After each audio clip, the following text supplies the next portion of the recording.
Welcome to Fix Your Apps.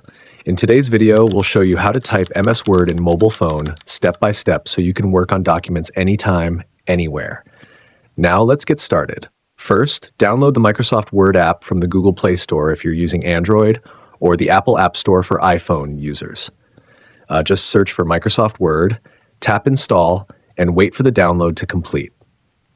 Next, open the Microsoft Word app on your phone. You'll find it on your home screen or app drawer once the installation is done. To begin a new document, tap the plus icon or select New Document. This will create a blank page where you can start typing right away. Now, tap anywhere inside the blank document to bring up your phone's keyboard.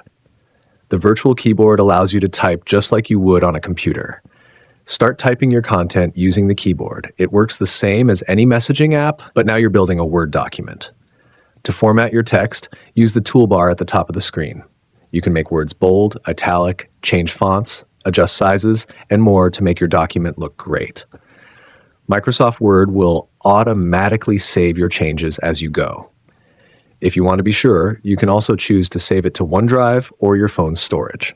When you're ready to share, tap the three dots and then select the share icon to send the document as a link or attachment. This is useful for emailing or sending your work to others quickly. Thanks for watching, and don't forget to subscribe to Fix Your Apps for more easy tech guides.